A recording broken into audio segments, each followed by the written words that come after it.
अजमेरा। और चलिए अहम खबर से बुलेटिन की शुरुआत करेंगे। बड़ी खबर आ रही है दिल्ली से, जहां मुजफ्फरपुर शेल्टर होम मामले में सुनवाई जारी है। मामले में पॉस्को कोर्ट का अहम फैसला सामने आ गया है। जिन अभियुक्तों को चार्जशीट की कॉपी नहीं मिली है उन्हें तुरंत मुहैया कराई जाए। अभियुक्तों को सीबीआई के अभियोजनकर्ता चार्जशीट की कॉपी मुहैया कराएं। मुजफ्फरपुर शेल्टर होम के मसले की जो सुनवाई साकेत कोर्ट में चल रही है उसमें आज अहम फैसला आया है। माननीय पॉस्को कोर्ट न्यायालय ने कहा है कि जिन जिन अभियुक्तों को अभी तक सीबीआई द्वारा दायर की गई चार्जशीट की कॉपी नहीं मिली है उन तमाम अभियुक्तों को सीबीआई के अभियोजनकर्ता चार्जशीट की कॉपी मुहैया कराएं 24 से 48 घंटे के अंदर। दूसरी तरफ माननीय पॉस्को कोर्ट ने यह भी तय किया है कि जिन जिन अभियुक्तों के पास वकील नहीं है उन अभियुक्तों को वकील भी मुहैया कराए जाएं। और फिर 2 दिनों बाद ही तारीख मुकर्रर की गई है और इस दिन इस मसले की सुनवाई होगी और उसी दिन आरोप भी तय होगा अभियुक्तों के ऊपर।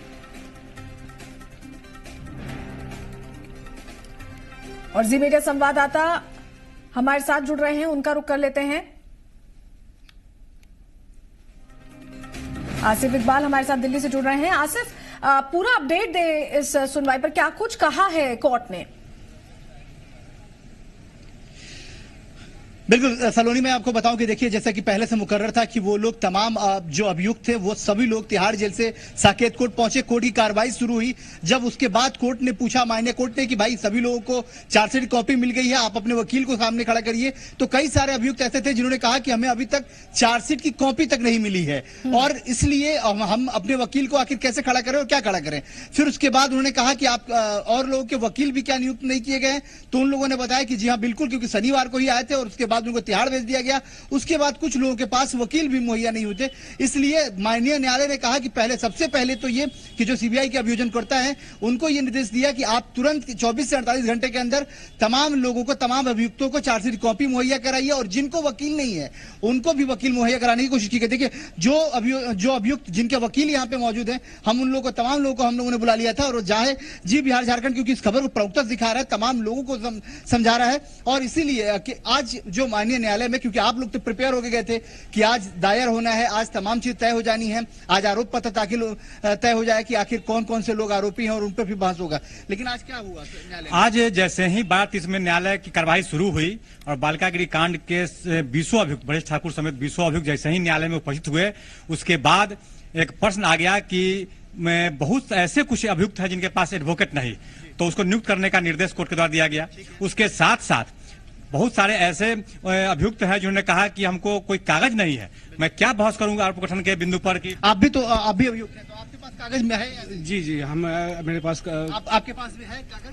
आपके पास है? मेरे पास जो कागज है पार्शियल है, कंप्लीट कॉपी नहीं है, क्योंकि ये 5000 पेज की चार्जशीट है। तो आज माननीय कोर्ट ने, सौरभ कुलश्रेष्ठ जज साहब है, उन्होंने ऑर्डर किया है सीबीआई को एक स्कैंड कॉपी सीडी के फॉर्म में और हार्ड कॉपी जो 5000 पेज है उसके लिए सीबीआई ने 2 दिन का टाइम मांगा। हाँ, हमारे पास। आपने आज जो कोर्ट ने कहा है, माननीय कोर्ट ने, उन्होंने कहा doctor Saurabh Kulshreshtha additional session जज पोस्को कोर्ट साकेत कोर्ट, तो उन्होंने क्या कहा? जो भी चार्जशीट की कंप्लीट सेट है, ये टोटल देखो, इन टोटल 5000 पेजेज इसमें हार्ड कॉपी सप्लाई करके उन्होंने कहा है। दूसरा, उसको स्कैन करके एक सीडी के फॉर्म में कॉपी सब एडवोकेट्स को सप्लाई किया जाएगा। वो हमारी मर्जी के ऊपर है कि हम अपने कॉस्ट बियर करके उस कॉपी आपस में शेयर कर लें। अच्छा, तो अब अगली सुनवाई कब होगी और क्या होगा? अगली सुनवाई 27 तारीख को है 12:30 बजे। और इस बीच अश्विनी कुमार ने जो बयान दिया था, वो आवेदन हम लोगों ने मुख्यमंत्री नीतीश कुमार के खिलाफ जो उन्हें कहा था, आपने वो आवेदन आज हम लोगों ने कोर्ट में दाखिल कर दिया है।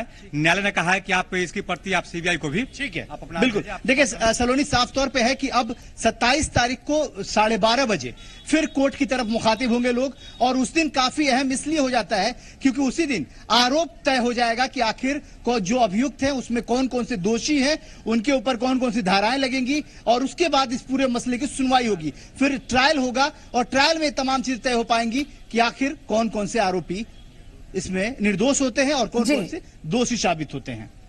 बिल्कुल आसिफ, ये भी समझना होगा कि जैसे ही एक मामला अब दिल्ली कोर्ट में ट्रांसफर हो गया, इस मामले में तेजी आई है, कोर्ट बहुत जल्दी सारी चीजों को आगे बढ़ाने की कोशिश कर रहा है जिससे कि फैसला भी जल्द ही आए इस मामले में।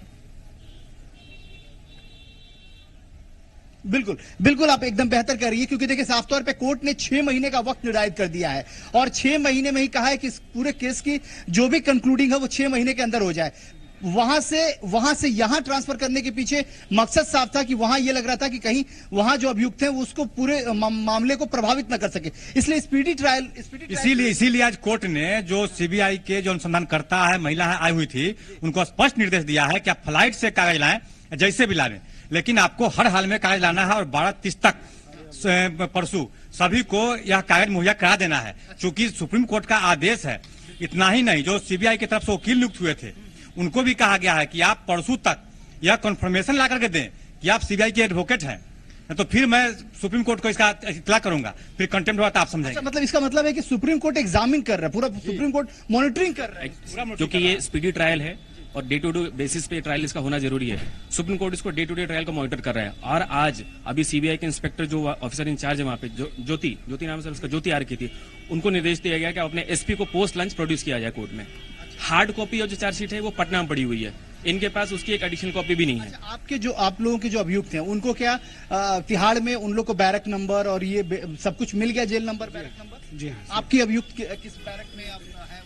ये 4 नंबर में, सभी 4 नंबर में जी, सभी 4 नंबर छोड़कर बाकी जो है 4 नंबर ब्रजेश ठाकुर का भी क्लियर नहीं है। अच्छा, तो उन लोग से जब आप लोगों की बात हुई, वो जब आए यहाँ सीधे तिहाड़ भेज दिया गया, फिर आज तो मतलब अपने आप को वो कैसे, किस तरीके से, क्योंकि बिहार से ये मसला यहाँ आया है, तो कैसे वो लोग यहाँ तो मैंने बिहार से अच्छा महसूस कर रहे हैं जेल में। वहाँ जो व्यवस्था है उससे बहुत बेटर व्यवस्था यहाँ हम लोगों को मिल रहा है और कहीं व्यवस्था बढ़िया, तब तो यही रहने देना चाहिए। नहीं, यही रहने देना चाहिए, लेकिन देखिए आपने कहा कि व्यवस्था न्याय पर उन लोगों की उम्मीद बढ़ी है कि यहाँ सच्चे तरीके से इंसाफ मिलेगा, जस्टिस उन लोगों के साथ होगा, जस्टिफिकेशन सही होगा, इसलिए वो लोग भी निश्चिंत है कि उन्हें न्याय। ट्रायल होने से आप लोगों को भी लगता है कि जिस तरीके से मॉनिटरिंग हो रही है इस मसले का, इस मामले का जल्द से जल्द समाधान, डिस्पोजल फास्ट होगा। एक्चुअली बिल्कुल डिस्पोजल फास्ट होगा और ये जिस तरह से कोर्ट काम कर रहा है उससे भी समझ में आ रहा है। आसिफ, आप नजर बनाए रखिएगा क्योंकि 2 दिन बाद भी अहम सुनवाई होने वाली है। क्या कुछ डेवलपमेंट्स होते हैं इस पर अपडेट हम लगातार जी बिहार झारखंड पर देते रहेंगे। बहुत शुक्रिया आसिफ जुड़ने के लिए और जानकारियां देने के लिए। आगे बढ़ते हैं। केंद्रीय राज्य मंत्री